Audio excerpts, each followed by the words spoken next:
ಶ್ರೀಮದಾನಂದತೀರ್ಥ ಭಗವತ್ಪಾದಾಚಾರ್ಯ ಗುರುಭ್ಯೋ ನಮಃ. ಹರಿ ಓಂ. ನಾರಾಯಣಂ ಸುರಗುರುಂ ಜಗದೇಕನಾಥಂ ಭಕ್ತಪ್ರಿಯಂ ಸಕಲಲೋಕ ನಮಸ್ಕೃತಂ ಚ ತ್ರೈಗುಣ್ಯವರ್ಜಿತಮಜಂ ವಿಭುಮಾದ್ಯಮೀಶಂ ವಂದೇ ಭವಘ್ನಮಮರಾಸುರಸಿದ್ಧವಂದ್ಯಂ ನಾರಾಯಣಂ ನಮಸ್ಕೃತ್ಯ ನರಂ ಚೈವ ನರೋತ್ತಮಂ ದೇವೀಂ ಸರಸ್ವತೀಂ ವ್ಯಾಸಂ ತಥೋ ಜಯಮುದೀರಯೇ. ಹರಿ ಓಂ. ಧರ್ಮಕ್ಷೇತ್ರೇ ಕುರುಕ್ಷೇತ್ರೇ ಸಮವೇತಾಯುಯುತ್ಸವಃ ಮಾಮಕಾಃ ಪಾಂಡವಾಶ್ಚೈವ ಕಿಮಕುರ್ವತ ಸಂಜಯ. ದೇವಂ ನಾರಾಯಣಂ ನತ್ವಾ ಸರ್ವದೋಷ ವಿವರ್ಜಿತಂ ಪರಿಪೂರ್ಣಂ ಗುರೂಂಶ್ಚಾನ್ ಗೀತಾರ್ಥಂ ವಕ್ಷ್ಯಾಮಿ ಲೇಷತಃ. ಸಮಸ್ತ ಗುಣ ಸಂಪೂರ್ಣಂ ಸರ್ವದೋಷ ವಿವರ್ಜಿತಂ ನಾರಾಯಣಂ ನಮಸ್ಕೃತ್ಯ ಗೀತಾ ತಾತ್ಪರ್ಯಮುಚ್ಯತೆ. ಲಕ್ಷ್ಮೀನಾರಾಯಣಂ ನತ್ವಾ ಪೂರ್ಣಬೋಧಾನ್ ಗುರೂನಪಿ ಕುರ್ಮ ಶ್ರೀಕೃಷ್ಣ ಗೀತಾಯಾಃ ಭಾಷ್ಯಾದ್ಯುಕ್ತಾರ್ಥ ಸಂಗ್ರಹಂ. ಹರಿ ಓಂ. ಭಗವಂತ ಅಜ್ಞಾನವನ್ನ ನಾಶ ಮಾಡುವ ಅತ್ಯಂತ ಉತ್ಕೃಷ್ಟವಾದ ಸುಮಾರು 100 ಕೋಟಿ ಶ್ಲೋಕಾತ್ಮಕವಾಗಿರತಕ್ಕಂತಹ ಪರಮಾದ್ಭುತವಾಗಿರತಕ್ಕಂತಹ ಪಂಚರಾತ್ರ ಗ್ರಂಥದ ಸಾರ ಸರ್ವಸ್ವರೂಪದ ಶ್ರೀಮದ್ ಭಗವದ್ಗೀತೆಯನ್ನ ಅರ್ಜುನನಿಗೆ ಯುದ್ಧ ಭೂಮಿಯಲ್ಲಿ ಉಪದೇಶ ಮಾಡ್ತಾ ಇದ್ದಾನೆ. ಇದು ಪೂರ್ಣವಾಗಿ ಪಂಚರಾತ್ರದಲ್ಲಿ ಹೇಳಿದ ಎಲ್ಲ ತತ್ವಗಳ ಸಾರ ಭಗವದ್ಗೀತಾ. ಇದರಿಂದ ಭಗವಂತ ಯೋಗ ನಿದ್ರೆಗೆ ಹೋಗುವಂತಹ ವಿಶೇಷವಾದ ಪರ್ವಕಾಲ ಇವತ್ತು. ಈ ದಿನವನ್ನ ಶಯನಿ ಅಥವಾ ದೇವಶಯನಿ ಏಕಾದಶಿ ಅಂತ ಕರೀತಾರೆ. ಇನ್ನು 2 ತಿಂಗಳಿಗೆ ಸರಿಯಾಗಿ ಒಂದು ಏಕಾದಶಿ ಬರುತ್ತೆ. ಅದನ್ನ ಪರಿವರ್ತಿನಿ ಏಕಾದಶಿ ಅಂತ ಕರೀತಾರೆ. ಅದಾದ್ಮೇಲೆ ಇನ್ನ 2 ತಿಂಗಳಿಗೆ ಬರುವಂತಹ ಆ ಏಕಾದಶಿಯನ್ನ ಪ್ರಬೋಧಿನಿ ಅಂತ ಕರೀತಾರೆ. ಭಗವಂತ ಇವತ್ತು ಮಲಗೋದು, 2 ತಿಂಗಳಾದ್ಮೇಲೆ ಒಂದು ಕಡೆಗೆ ತಿರುಗೋದು. ಭಗವಂತ ಮೊಗ್ಗಲು ಬದಲಿಸ್ತಾನೆ, ತಿರುಗುತ್ತಾನೆ. ಆದ್ದರಿಂದ ಅದನ್ನ ಪರಿವರ್ತಿನಿ. ಆಮೇಲೆ ಪರಿವರ್ತನೆ ಆದ್ಮೇಲೆ ಎದ್ದೇಳೋದು. ಈ ಪರ್ವಕಾಲವನ್ನ ಚತುರ್ಮಾಸ್ಯ ಪರ್ವಕಾಲ ಅಂತ ಕರೀತಾ ಇದ್ದಾರೆ. ಶ್ರೀ ಹರಿಗುರುಗಳಿಗೆ ಅತ್ಯಂತ ಪ್ರೀತಿಪಾತ್ರವಾದಂತಹ ಕಾಲ. ಇದರಲ್ಲಿ ನಾವೆಷ್ಟು ಜ್ಞಾನ ಕಾರ್ಯಗಳನ್ನು ಮಾಡ್ತೇವೋ, ಪಾಠ ಪ್ರವಚನಗಳನ್ನು ಮಾಡ್ತೇವೋ, ದೇವರಿಗೆ ಅಷ್ಟು ಪ್ರೀತಿ. ಉಳಿದ 8 ತಿಂಗಳಲ್ಲಿ ಮಾಡಿದಂತಹ ಜ್ಞಾನ ಕಾರ್ಯಕ್ಕಿಂತಲೂ ಈ 4 ತಿಂಗಳಲ್ಲಿ ಮಾಡುವಂತಹ ಜ್ಞಾನ ಕಾರ್ಯ ದೇವರಿಗೆ ತುಂಬಾ ಪ್ರೀತಿಗೆ ಅದು ಕಾರಣ ಆಗತ್ತೆ ಅಂತ ಶಾಸ್ತ್ರಗಳು ನಮಗೆ ತಿಳಿಸಿಕೊಡ್ತಾ ಇದೆ. ಆ ದೃಷ್ಟಿಯಲ್ಲಿ ನಾವು ಭಗವದ್ಗೀತೆಯ ವಿಶೇಷವಾದಂತಹ ಅರ್ಥಾನುಸಂಧಾನವನ್ನ ಮಹಾಭಾರತ ಪಾಠದಲ್ಲಿ ಮಾಡ್ತಾ ಇದ್ದೇವೆ. ಇಲ್ಲಿ ಕೃಷ್ಣ ಏನ್ ಹೇಳಿದ್ದ? ಸಮದುಃಖ ಸುಖಂ ಧೀರಂ ಸೋಮೃತತ್ವಾಯ ಕಲ್ಪತೆ. ಅವನು ಮೋಕ್ಷಕ್ಕೆ ಅರ್ಹತೆಯನ್ನು ಪಡಿಬೇಕು, ಮೋಕ್ಷಕ್ಕೆ ಯೋಗ್ಯವಾಗಿರ್ತಕ್ಕಂತಹ ಒಂದು ಆ ವ್ಯಕ್ತಿತ್ವ ಒಂದಾಗಬೇಕು ಅಂತಂದ್ರೆ ಸಮದುಃಖ ಸುಖನಾಗಬೇಕು ಅಂತ. ಸುಖದಲ್ಲಿ ದುಃಖದಲ್ಲಿ ಅವನಿಗೆ ಒಂದೇ ತರ ಇರ್ಬೇಕು. ಅವನು ಮಾತ್ರ ಸ್ಪರ್ಶಾಸ್ತು ಕೌಂತೆಯ ಅಂತ ತಿಳಿಸಿಕೊಟ್ಟ ಮೇಲೆ ಕೃಷ್ಣ ಅಂತಾನೆ, ಅಲ್ಲಪ್ಪ ಅರ್ಜುನ, ಇಷ್ಟೆಲ್ಲ ನಾನು ಹೇಳಿದ್ರು ಕೂಡ ನಿನಗಿನ್ನೂ ಪ್ರಶ್ನೆ ಇದೆಯಾ ಅಂತ ಕೇಳಿದ್ದಕ್ಕೆ ಅರ್ಜುನ ನನಗಿನ್ನೂ ಪ್ರಶ್ನೆ ಇದೆ ಅಂತ ಹೇಳ್ತಾನೆ. ಏನು ಪ್ರಶ್ನೆ ಕೇಳು ಅಂದಾಗ ಅರ್ಜುನ ಕೇಳ್ತಾನೆ, ನಾನು ಮೊದಲನೇ ಅಧ್ಯಾಯದಲ್ಲೇ ಹೇಳಿದೆ ನೋಡು ಕೃಷ್ಣ, ದೊಡ್ಡವರನ್ನ ನಾಶ ಮಾಡೋದ್ರಿಂದ ಅಂದ್ರೆ ಗುರು ಹಿರಿಯರನ್ನ, ಅಜ್ಜನ ವಯಸ್ಸಿನವರನ್ನ, ಇವ್ರನ್ನೆಲ್ಲರನ್ನ ನಾನು ಸಂಹಾರ ಮಾಡೋದ್ರಿಂದ ಬರುವಂಥದ್ದೇನು ಅಂದ್ರೆ ಪಾಪಮೇವಾಶ್ರಯೇದಸ್ಮಾನ್. ನಮ್ಮನ್ನ ಪಾಪ ಬಂದು ಕೂತ್ಕೊಳ್ಳುತ್ತೆ. ಗುರು ಹಿರಿಯರನ್ನ ಸಂಹಾರ ಮಾಡಿರೋದ್ರಿಂದ ಬರುವಂಥದ್ದು ಯಾವುದು? ಪಾಪ. ಆದ್ದರಿಂದ ಆ ಪಾಪದಿಂದ ಏನಾಗತ್ತೆ? ಪರಲೋಕದಲ್ಲಿ ದುಃಖ. ಪುಣ್ಯ ಮಾಡುವುದರಿಂದ ಪರಲೋಕದಲ್ಲಿ ಸುಖ ಅನ್ನೋದು ಹೇಗೆ ಬರುತ್ತೆ, ಹಾಗೆ ಪಾಪವನ್ನ ಮಾಡಿಬಿಟ್ರೆ ಪರಲೋಕದಲ್ಲಿ ದುಃಖ ಅನ್ನೋದು ಹಾಗೆ ಬರುತ್ತೆ. ಆದ್ದರಿಂದ ನಾನು ಯಾಕೆ ಯುದ್ಧ ಮಾಡಲ್ಲ, ನೀನ್ ಹೇಳಿದ್ದೆಲ್ಲ ಸರಿ, ಆದರೆ ಇವರನ್ನ ಕೊಂದದ್ದಕ್ಕೆ ನನಗೆ ಪಾಪ ಅಂತ ಒಂದು ಬರುತ್ತಲ್ಲ, ಆ ಪಾಪದಿಂದ ನನಗೆ ಪರಲೋಕದಲ್ಲಿ ದುಃಖ ಅಂತ ಒಂದಿದೆ ಅಲ್ಲ, ಅದರಿಂದ ನನಗೆ ಶೋಕ ಆಗ್ತಾ ಇದೆ ಈಗ ಅಂತ ಹೇಳಿದ್ದಕ್ಕೆ ಭಗವಂತ ಸುಂದರವಾಗಿ ಒಂದು ತತ್ವವನ್ನ ನಮಗೆ ತಿಳಿಸಿಕೊಡ್ತಾನೆ. ಈ ಶ್ಲೋಕಕ್ಕೆ ಒಟ್ಟು 2 ಅರ್ಥಗಳಿದೆ. ಒಬ್ಬ ಆಚಾರ್ಯರು ಭಾಷ್ಯದಲ್ಲಿ ತಾತ್ಪರ್ಯದಲ್ಲಿ ಈ ಶ್ಲೋಕಕ್ಕೆ 2 ರೀತಿಯಾದ ಅರ್ಥವನ್ನ ಕೊಡ್ತಾರೆ. ಯಥಾಕ್ರಮವಾಗಿ ನಾವು ತಿಳ್ಕೊಳ್ಳುವಂತ ಪ್ರಯತ್ನ ಮಾಡೋಣ.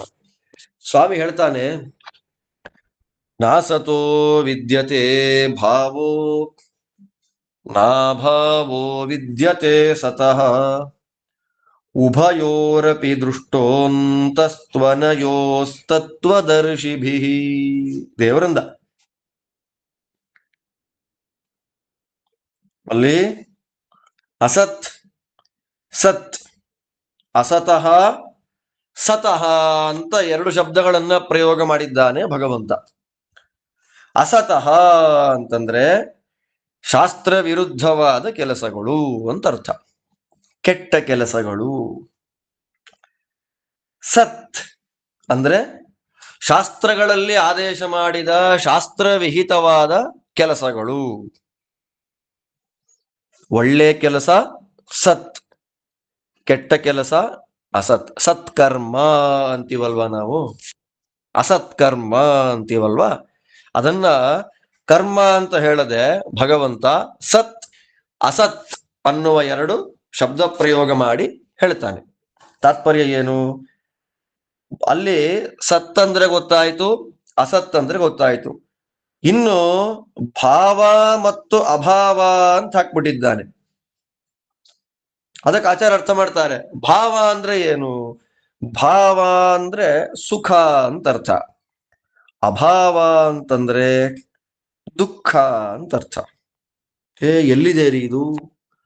ಭಾವ ಅಂದ್ರೆ ಸುಖ, ಅಭಾವ ಅಂದ್ರೆ ದುಃಖ ಅಂತ ಯಾರು ಎಲ್ಲಿ ಹೇಳಿದ್ದಾರೆ ಅಂದ್ರೆ, ಇಲ್ಲೇ ಇದೇ ಭಗವದ್ಗೀತೆಯಲ್ಲೇ. ನಾವಿನ್ನು 2ನೇ ಅಧ್ಯಾಯದಲ್ಲಿದ್ದೀವಿ. 17ನೇ ಅಧ್ಯಾಯದಲ್ಲಿ ಕೃಷ್ಣ ಹೇಳ್ತಾನೆ, ಸದ್ಭಾವೇ ಸಾಧು ಭಾವೇ ಚ ಸದಿತ್ಯೇತತ್ ಪ್ರಯುಜ್ಯತೆ ಪ್ರಶಸ್ತೆ ಕರ್ಮಣಿ ತಥಾ ಅಂತ ದೇವರೇ ಹೇಳಿದ್ದಾನೆ. ಒಳ್ಳೇದಕ್ಕೆ, ಒಳ್ಳೆಯದು, ಅದಕ್ಕೆ ಸತ್ ಅಂತ ಕರೀತಾರೆ. ಪುಣ್ಯ ಸುಖ ಅದೆಲ್ಲ ಭಾವ. ಅಭಾವ ಅಂದ್ರೇನು? ದುಃಖ.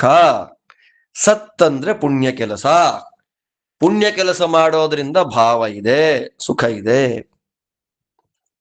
ಅಸತ್ ಕೆಲಸ ಮಾಡೋದ್ರಿಂದ ಅಭಾವ ಇದೆ, ದುಃಖ ಇದೆ. ಎಂಥ ಅರ್ಥ ನೋಡಿ ದೇವ್ರು ಹೇಳೋದು. ನೀನು ಪಾಪ ಪಾಪ ಬರುತ್ತೆ ಪಾಪ ಬರುತ್ತೆ ಅಂತ ಒದ್ದಾಡ್ತಾ ಇದೆ ಅಲ್ವೇನಪ್ಪ ನೀನು?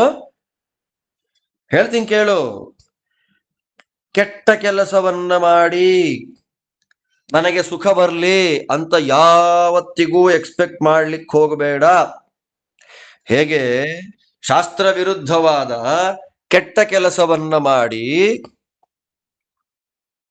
ಒಳ್ಳೆ ಫಲವನ್ನೇ ಎಕ್ಸ್ಪೆಕ್ಟ್ ಮಾಡ್ಕೊಳ್ಲಿಕ್ಕೆ ಆಗೋದಿಲ್ವೋ, ಅದೇ ರೀತಿಯಲ್ಲೇ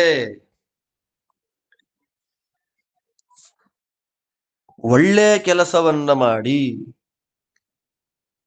ಶುಭ ಕರ್ಮಗಳನ್ನ ಮಾಡಿ ಸತ್ಕರ್ಮಗಳನ್ನ ಮಾಡಿ ಕೆಟ್ಟ ಫಲ ಬರ್ಲಿ ಅಂತ ಎಕ್ಸ್ಪೆಕ್ಟ್ ಮಾಡೋ ಹಾಗಿಲ್ಲ. ಅಂದ್ರೆ ನಾಸತೋ ವಿದ್ಯತೆ ಭಾವ. ದುಷ್ಕರ್ಮಗಳನ್ನ ಮಾಡಿಬಿಟ್ರೆ ಸುಖ ಇಲ್ಲ, ಸತ್ಕರ್ಮಗಳನ್ನ ಹರಿಗುರುಗಳಿಗೆ ಪ್ರೀತಿಯಾಗುವಂತಹ ಒಂದೇ ಒಂದು ಚಿಕ್ಕ ಕರ್ಮಗಳನ್ನ ಮಾಡಿಬಿಟ್ರೆ ದುಃಖ ಇಲ್ಲ. ನೀನ್ ಮಾಡ್ತಾ ಇರೋದೇನು? ದುಷ್ಕರ್ಮವೋ ಸತ್ಕರ್ಮವೋ? ಕೃಷ್ಣ ನೋಡಿ ಎಂಥ ಸಿದ್ಧಾಂತವನ್ನ ಹೇಳಿ ಪ್ರಮೇಯವನ್ನ ತಿಳಿಸಿಕೊಟ್ಟು ಸಿದ್ಧಾಂತ ಮಾಡಿ ಅರ್ಜುನನೇ ಪ್ರಶ್ನೆ ಮಾಡ್ತಾನೆ. ಪಾಪ ಬರುತ್ತೆ, ಕೆಟ್ಟ ಕೆಲಸ ಅಂತ ನೀ ಹೇಳ್ದೆ ಅಲ್ವಾ? ಒಳ್ಳೆಯದನ್ನ ಮಾಡಿ ದುಃಖ ಎಕ್ಸ್ಪೆಕ್ಟ್ ಮಾಡಬೇಡ, ತಪ್ಪು ಮಾಡಿ ಸುಖ ಎಕ್ಸ್ಪೆಕ್ಟ್ ಮಾಡಬೇಡ. ಆದ್ದರಿಂದ ನೀನು ಮಾಡ್ತಿರೋದೇನು? ಯುದ್ಧ. ಈ ಯುದ್ಧ ನಾರಾಯಣನ ದ್ವೇಷ ಮಾಡುವವ ದುರ್ಯೋಧನಾದಿಗಳು, ಆ ದ್ವೇಷ ಮಾಡುವಂತಹ ವ್ಯಕ್ತಿಗಳಿಗೆ ಸಪೋರ್ಟ್ ಮಾಡ್ತಾ ಇರ್ತಕ್ಕ ಭೀಷ್ಮ ದ್ರೋಣಾದಿಗಳು, ಇವರ ವಿರುದ್ಧ ಮಾಡ್ತಾ ಇರ್ತಕ್ಕಂಥ ಯುದ್ಧ. ನಾರಾಯಣ ದ್ವಿಟ್ ತದನುಬಂಧೆ ನಿಗ್ರಹ ರೂಪವಾಗಿರತಕ್ಕ ಸತ್ಕರ್ಮ.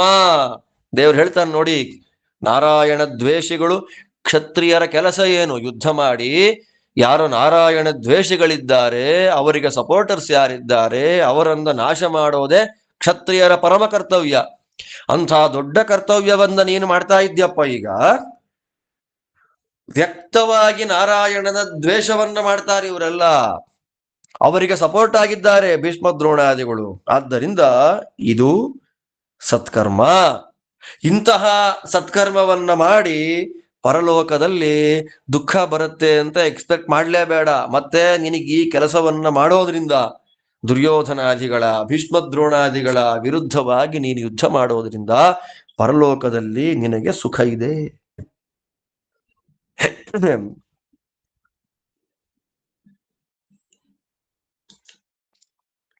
ಇದನ್ನ ಜ್ಞಾನಿಗಳು ಸ್ಪಷ್ಟವಾಗಿ ಕಂಡುಕೊಂಡಿದ್ದಾರೆ. ಅರ್ಜುನ ಕೇಳಬಹುದು, ಏನಯ್ಯ ಒಳ್ಳೆಯದನ್ನ ಮಾಡಿದ್ರೆ ದುಃಖ ಇಲ್ಲ, ಕೆಟ್ಟದ್ದನ್ನ ಮಾಡಿದ್ರೆ ಸುಖ ಇಲ್ಲ ಅಂತ ನೀನು ಹೇಳ್ತಾ ಇದ್ದಿ, ಇದಕ್ಕೆ ಪ್ರಮಾಣ ಏನು? ಪ್ರಮಾಣ ಬೇಕಲ್ಲ. ನಾಸತೋ ವಿದ್ಯತೆ ಭಾವೋ ನಭಾವೋ ವಿದ್ಯತೆ ಸತಃ. ನೀನ್ ಹೇಳ್ಬಿಟ್ಟೆ ಕೃಷ್ಣ, ನಿಂಗೆ ಯುದ್ಧ ಆಗ್ಬೇಕು ಇವಾಗ. ದ್ರೌಪದಿಗೆ ಮಾತು ಕೊಟ್ಟಿದ್ದಿ, ದುರ್ಯೋಧನಾದಿಗಳನ್ನ ವಧೆ ಮಾಡಿಸುವ ಜವಾಬ್ದಾರಿ ನಂದು, ನಾನಿವಾಗ ಯುದ್ಧನೇ ಮಾಡಲ್ಲ ಅಂದ್ಬಿಟ್ರೆ ನೀನು ದ್ರೌಪದಿ ಕೊಟ್ಟ ಪ್ರತಿಜ್ಞೆ ಸುಳ್ಳಾಗ್ಬಿಡುತ್ತಲ್ಲ. ಅದಕ್ಕಾಗಿ ನೀನು ಯಾಕೆ ಯುದ್ಧ ಮಾಡಿಸ್ತಾ ಇರಬಾರದು? ನೋಡಿ, ವಿಚಿತ್ರವಾದ ಒಂದು ಊಹೆಗಳು ಮಾಡ್ಕೊಳ್ಳಿಕ್ಕೆ ಅವಕಾಶ ಇದೆ. ಅದಕ್ಕೆ ನೀ ಹೇಳ್ಬೋದು, ಇವಾಗ ಕೆಟ್ಟದ್ದು ಮಾಡೋದ್ರಿಂದ ಸುಖ ಇಲ್ಲ, ಒಳ್ಳೇದು ಮಾಡೋದ್ರಿಂದ ದುಃಖ ಇಲ್ಲ ಅಂತ ನೀನೇನೋ ಒಂದು ಹೇಳಿಬಿಟ್ಟೆ ಸಿದ್ಧಾಂತ. ಅದಕ್ಕೆ ಪ್ರಮಾಣ ಬೇಕಲ್ಲ. ನೀನು ಹೇಳಿದ್ದಕ್ಕೆ ಒಂದು ಪ್ರಮಾಣ ಬೇಕಲ್ಲ. ಅದಕ್ಕೇನು ಪ್ರಮಾಣ? ಅದಕ್ಕೆ ದೇವರಂತಾನೆ, ಉಭಯೋರಪಿ ದೃಷ್ಟೋಂತ ಸ್ತನಯೋಸ್ತತ್ವದರ್ಶಿ ಬಿಗಿ. ದೇವ್ರು ಹೇಳ್ಬೋದಾಗಿತ್ತು, ನಾನು ಹೇಳಿದ್ದೆ ಪ್ರಮಾಣ ಕೊಣ, ನಾನೇ ಶುದ್ಧಂ ಪ್ರಮಾಣಂ, ನಾನೇ ಪ್ರಮಾಣ, ನನ್ನ ಮಾತು ನಂಬೇಕು ನೀನು, ನನ್ನ ಮಾತನ್ನು ನಂಬೋದಾದ್ರೆ ನಂಬೋ, ಇಲ್ಲ ಅಂದ್ರೆ ಬೇಡ. ದೇವ್ರು ಹೇಳಿದ ನೋಡಿ, ಕನ್ವಿನ್ಸ್ ಮಾಡ್ಬೇಕು ದೇವ್ರಿಗೆ. ಇವಾಗ ಮೊದಲು ಇವನಿಗೆ ಕನ್ವಿನ್ಸ್ ಮಾಡಿ ನಾನೇ ದೇವರು ಅಂತ ಹೇಳ್ತಾನೆ, ಆಮೇಲೆ ಇವಾಗ ಹೇಳ್ಬೇಕು ಅವನ್ಗೆ. ಇವಾಗ ಪ್ರಮಾಣ ಇದೆ, ಜ್ಞಾನಿಗಳ ದರ್ಶನ ಪ್ರಮಾಣ ಇದೆ, ಜ್ಞಾನಿಗಳ ಪರಂಪರೆ ಇದೆ, ಉಪದೇಶ ಪರಂಪರೆ. ಅನಾದಿ ಕಾಲದಿಂದ ಜ್ಞಾನಿಗಳು ಇದನ್ನೇ ಗುರು ಶಿಷ್ಯ ಪರಂಪರೆಯಾಗಿ ಉಪದೇಶ ಮಾಡ್ತಾ ಬರ್ತಾ ಇದ್ದಾರೆ. ಒಳ್ಳೆಯದು ಮಾಡೋದ್ರಿಂದ ದುಃಖ ಬರಲ್ಲ, ಕೆಟ್ಟದ್ದು ಮಾಡೋದ್ರಿಂದ ಸುಖ ಇಲ್ಲ ಅನ್ನುವ ಉಪದೇಶವನ್ನ ಜ್ಞಾನಿಗಳು ಪರಂಪರೆಯಿಂದ ಮಾಡ್ತಾ ಇದ್ದಾರೆ.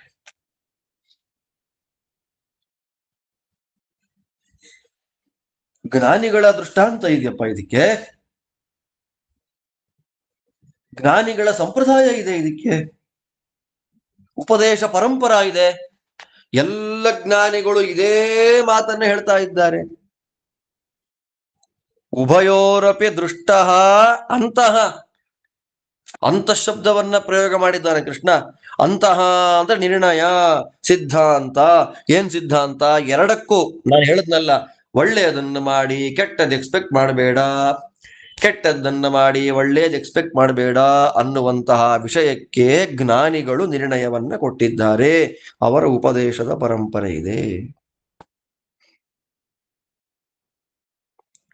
ಮಹಾನುಭಾವರಾದ ಜ್ಞಾನಿಗಳು ಶಾಸ್ತ್ರದ ಮೂಲಕ ಈ ಸತ್ಯವನ್ನ ದರ್ಶನ ಮಾಡಿದ್ದಾರೆ, ನಮಗದನ್ನ ಉಪದೇಶ ಮಾಡಿದ್ದಾರೆ.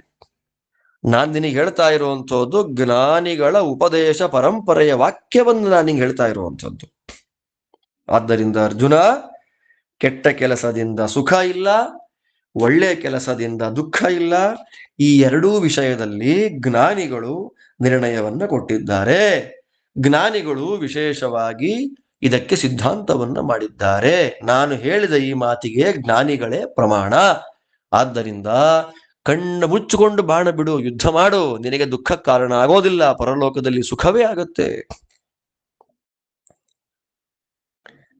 ಅನ್ನೋದು ಈ ಶ್ಲೋಕದ ಒಂದು ಅರ್ಥ. ಆದ್ದರಿಂದ ಈ ಒಂದು ಅರ್ಥವೇ ನಮ್ಮ ಇಡೀ ಜನ್ಮಕ್ಕೆ, ಅನಂತ ಜನ್ಮಗಳಿಗೆ ಸಾಕು. ದೇವರಿಗೆ ನಾವು ಭಕ್ತಿಯಿಂದ ಮಾಡುವಂತಹ ಒಂದು ನಮಸ್ಕಾರ, ಒಂದು ಪ್ರದಕ್ಷಿಣೆ, ಒಂದು ದೀಪ ಹಚ್ಚೋದು, ಒಂದು ಸಲ ಶಾಲಗ್ರಾಮ, ತುಳಸಿ ಇತ್ಯಾದಿಗಳಿಗೆ ಪೂಜೆ ಮಾಡುವುದು, ತೀರ್ಥಯಾತ್ರೆ ಮಾಡುವಂಥದ್ದು, ತೀರ್ಥಗಳಲ್ಲಿ ಸ್ನಾನ ಮಾಡುವುದು, ಕ್ಷೇತ್ರಗಳ ದರ್ಶನ ಮಾಡುವಂಥದ್ದು, ಯೋಗ್ಯರಾಗಿರ್ತಕ್ಕಂತಹ ಸತ್ಪಾತ್ರರಾದ ಜ್ಞಾನಿಗಳಿಗೆ ದೇವರು ಏನು ಕೊಡ್ತಾನೋ ಅದನ್ನ ಕೃಷ್ಣಾರ್ಪಣ ಅಂತ ಕೊಡೋದು,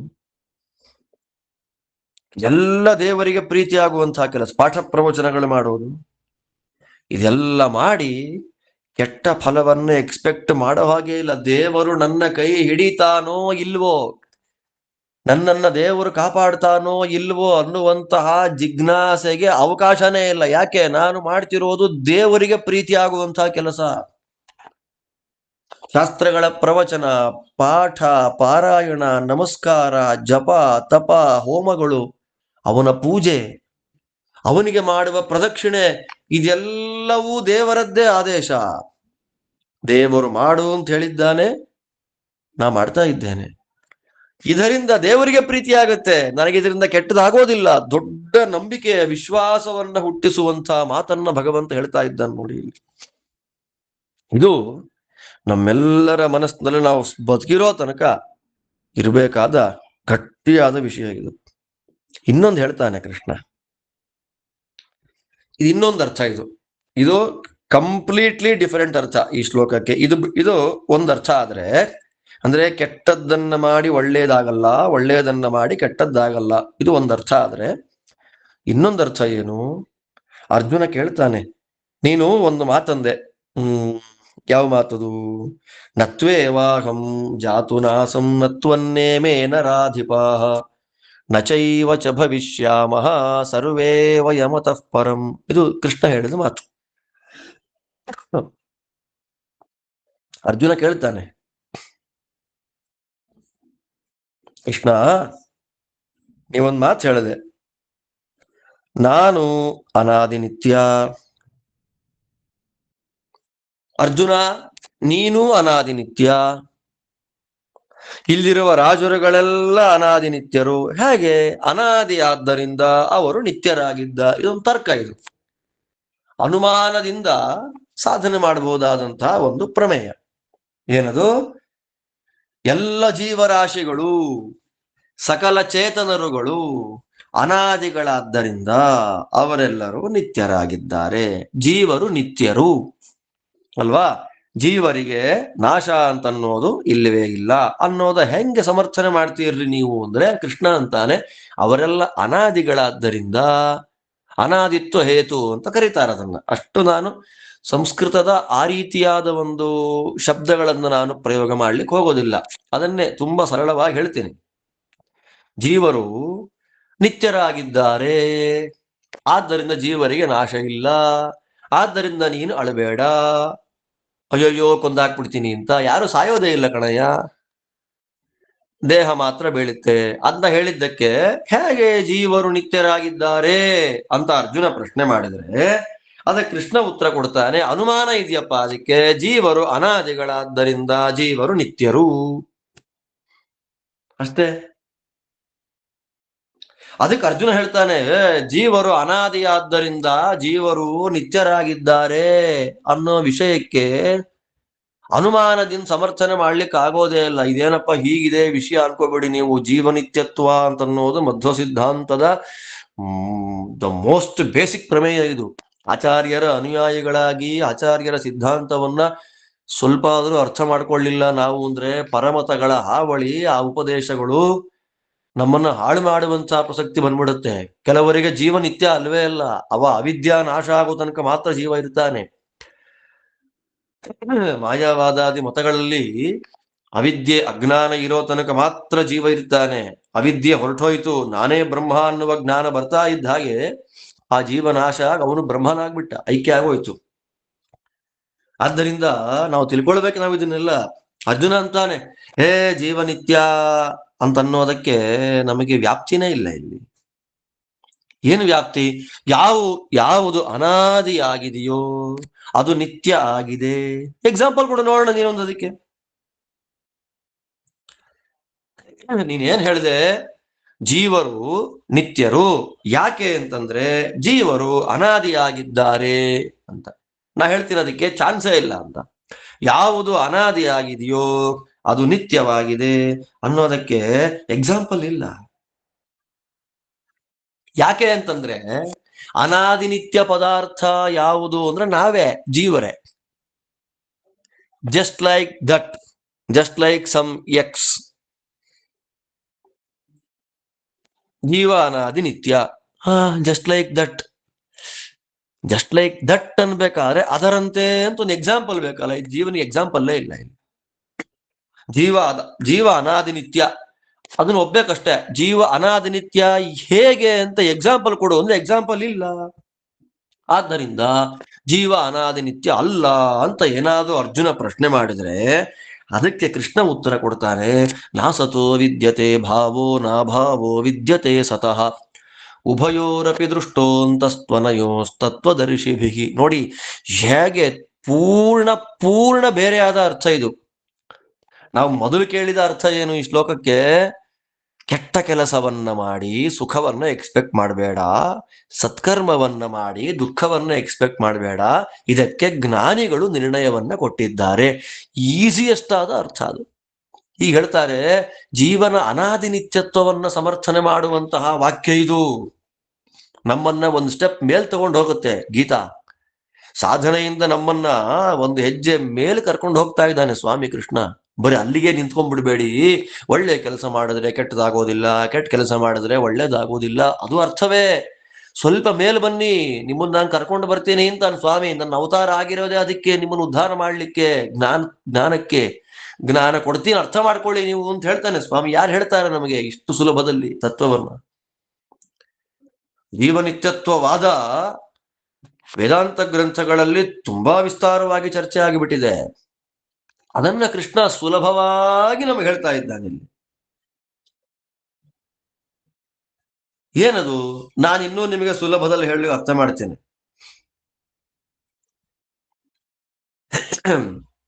ಈಗ ಈ ಜಗತ್ತು ಸೃಷ್ಟಿಯಾಗಿರೋದು ಯಾವುದರಿಂದ ಅಂತ ಕೇಳಿದ್ರೆ, ಈ ಜಗತ್ತು ತ್ರಿಗುಣಾತ್ಮಕವಾದ ಸತ್ವ ರಜಸ್ಸು ತಮಸ್ಸು ಈ ಮೂರು ಗುಣಗಳಿಂದ ಕೂಡಿದ ಪ್ರಕೃತಿ ಜಗತ್ತಿಗೆ ಕಾರಣ. ಜಗತ್ತಿಗೆ ಯಾವುದು ಕಾರಣ? ಪ್ರಕೃತಿ ಕಾರಣ. ಆದ್ದರಿಂದ ಅಸತ್ ಅಂದ್ರೆ ಕಣ್ಣಿಗೆ ಕಾಣದೇ ಇರುವಂತಹ ಪ್ರಕೃತಿ. ಸತ್ ಅಂದ್ರೆ ಆ ಪ್ರಕೃತಿಯಿಂದ ಹೊರಗೆ ಬಂದಿರುವಂತಹ ಪ್ರಪಂಚ. ಅದಕ್ಕೆ ನಾನು ಅದನ್ನ ಶಬ್ದಗಳನ್ನ ಹಾಗೆ ಹೇಳ್ಬಿಟ್ರೆ ಅಯ್ಯೋಯ್ಯೋ ಏನಪ್ಪಾ ಇದು ಅನ್ಸ್ಬಿಡುತ್ತೆ. ನಾನು ಅದನ್ನ ಹೇಳಕ್ ಹೋಗಲ್ಲ, ತುಂಬಾ ಸಿಂಪ್ಲಿಫೈಸ್ ಮ್ಯಾನರ್ ಹೇಳ್ತೀನಿ. ಅಸತ್ ಅಂದ್ರೇನು? ಅವಾಗ ಹೇಳಿದ ಅರ್ಥ ಏನು? ಅಸತ್ ಅಂದ್ರೆ ಕೆಟ್ಟ ಕರ್ಮ. ಕೃಷ್ಣ ಅಂತಾನೆ ಅಸತ್ ಅಂದ್ರೆ ಇಲ್ಲಿ ಪ್ರಕೃತಿ. ಕಣ್ಣಿಗೆ ಕಾಣದೇ ಇರುವಂತಹ ಪ್ರಕೃತಿ, ಜಗತ್ತಿಗೆ ಕಾರಣವಾದ ಪ್ರಕೃತಿ.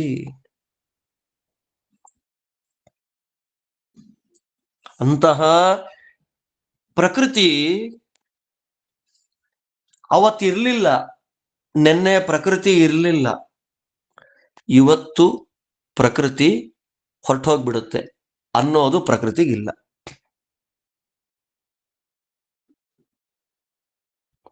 ಎಷ್ಟು ಚೆನ್ನಾಗಿದೆ ನೋಡಿ ಅದು. ತುಂಬಾ ಚೆನ್ನಾಗಿ ಹೇಳ್ತಾನೆ ಕೃಷ್ಣ. ಜಗತ್ತಿಗೆ ಕಾರಣವಾದದ್ದು ಯಾವುದು? ಪಂಚಭೂತಾತ್ಮಕವಾದ ಜಗತ್ತಿದು. ಅಂತ ಜಗತ್ತಿಗೆ ಕಾರಣವಾದದ್ದು ಯಾವುದು? ಪ್ರಕೃತಿ. ಆ ಪ್ರಕೃತಿಗೆ ಅಸತ್ ಅಂತ ಕರೀತಾರೆ. ಅಂತಹ ಅಸದಾತ್ಮಕವಾದ ಪ್ರಕೃತಿ ನೆನ್ನೆ ಇರ್ಲಿಲ್ಲ. ರೀ ಪ್ರಕೃತಿ ಇವತ್ತಿದೆ, ನಾಳೆ ಹೊರಟು ಹೋಗುತ್ತೆ ಅಲ್ವಾ? ನಮ್ಮನೆಗೆ ಒಳ್ಳೆ ಸಮ್ಮರ್ ಸೀಸನ್ ಬಂತು. ಸಮ್ಮರ್ ಸೀಸನ್ ಬಂದಾಗ ಇವಾಗ ನಾವು ಕೋಲ್ಡ್ ವಾಟರ್ ಕುಡಿಬೇಕು.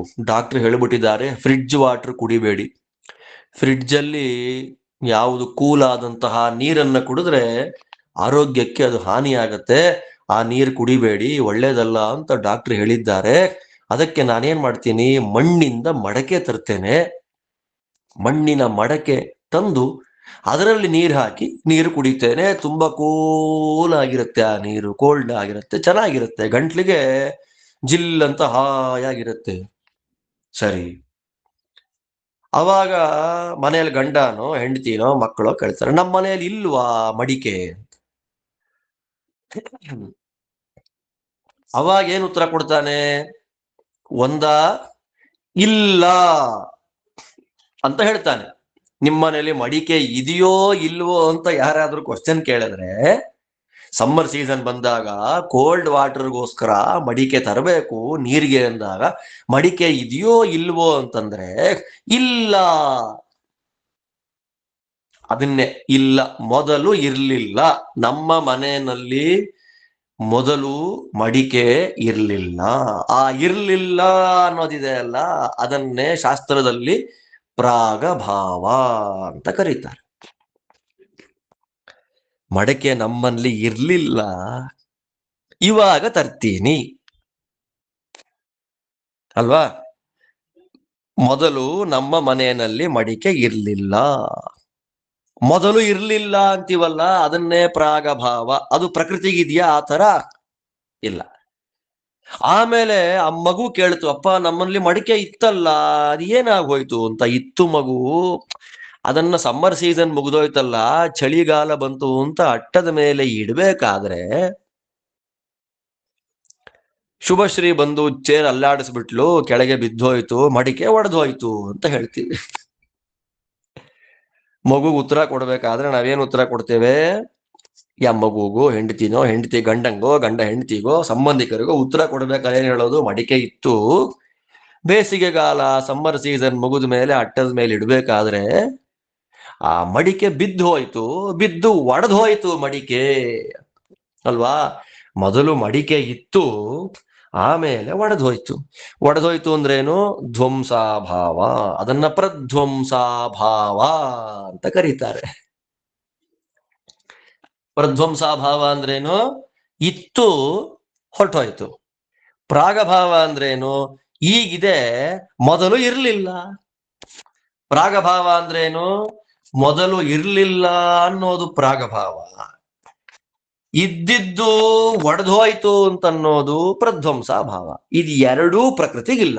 ಎಷ್ಟು ಚೆನ್ನಾಗಿ ಸ್ವಾಮಿ ಇನ್ನೂ ಸಿಂಪಲ್ ಆಗಿ ಹೇಳಬೇಕು ಅಂದ್ರೆ ಸಾಧ್ಯನೇ ಇಲ್ಲ ಅಂತ. ಆದ್ದರಿಂದ ಪ್ರಕೃತಿಗೆ, ಜಗತ್ತಿಗೆ ಕಾರಣವಾದ ಪ್ರಕೃತಿಗೆ ಪ್ರಾಗಭಾವ ಅಂದ್ರೆ ಇರ್ಲಿಲ್ಲ ಅಂತಾನೂ ಇಲ್ಲ, ಇದ್ದಿದ್ದು ಹಾಳಾಗೋಯ್ತು ಪ್ರಧ್ವಂಸಾಭಾವ ಅನ್ನೋದು ಇಲ್ಲ.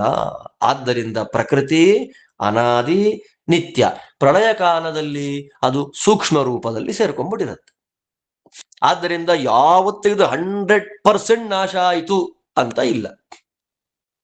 ಹಾಗೇ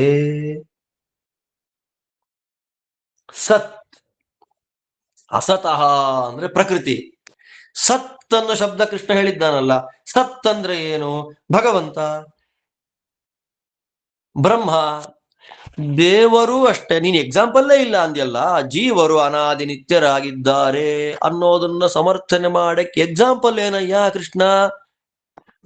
ಎಕ್ಸಾಂಪಲ್ಲೇ ಇಲ್ಲ ಅಂತ ನೀ ಹೇಳಿದ್ಯಲ್ಲ. ನೋಡು, ಪ್ರಕೃತಿ ಎಕ್ಸಾಂಪಲ್ ಇದೆ, ಭಗವಂತನ ಎಕ್ಸಾಂಪಲ್ ಇದೆ. ದೇವರು ನೆನ್ನೆ ಇರ್ಲಿಲ್ಲ, ಇವತ್ತಿದ್ದಾನೆ, ನಾಳೆ ಹೋಗ್ಬಿಡ್ತಾನೆ. ಆಗಲ್ಲ. ದೇವರಿಗೂ ಪ್ರಾಗಭಾವ ಇಲ್ಲ, ದೇವರಿಗೂ ಪ್ರಧ್ವಂಸಾಭಾವ ಇಲ್ಲ, ಹಾಗೆ ಪ್ರಕೃತಿಗೂ ಪ್ರಾಗಭಾವ ಇಲ್ಲ, ಹಾಗೆ ಪ್ರಕೃತಿಗೂ ಪ್ರಧ್ವಂಸಾಭಾವ ಇಲ್ಲ. ಹೇಗೋ ಪ್ರಕೃತಿ ಮತ್ತು ಸರ್ವೋತ್ತಮನಾದ ಭಗವಂತ ಹೇಗೆ ಅನಾದಿ ನಿತ್ಯರೋ, ಹಾಗೇ ಜೀವರು, ಅರ್ಜುನ ನೀನು, ಈ ರಾಜರುಗಳು, ಯುದ್ಧಕ್ಕೆ ಮಾಡಕ್ ಬಂದಿರುವ ಎಲ್ಲ ಸೈನಿಕರು, ಎಲ್ಲರೂ ಅನಾದಿ ನಿತ್ಯರೇ. ಎಷ್ಟು ಚೆನ್ನಾಗಿ ಹೇಳ್ತಾರೆ ನೋಡಿ ಕೃಷ್ಣ.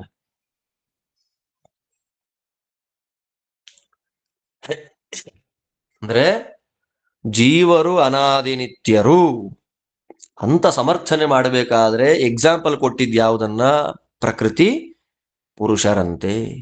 ಪುರುಷ ಸರ್ವೋತ್ತಮನಾದ ನಾರಾಯಣ ಹೇಗೆ ಅನಾದಿ ನಿತ್ಯನೋ, ತ್ರಿಗುಣಾತ್ಮಕವಾದ ಜಗತ್ತಿಗೆ ಕಾರಣವಾದಂತಹ ಈ ಜಡ ಪ್ರಕೃತಿ ಹೇಗೆ ಅನಾದಿ ನಿತ್ಯವೋ, ಹಾಗೆ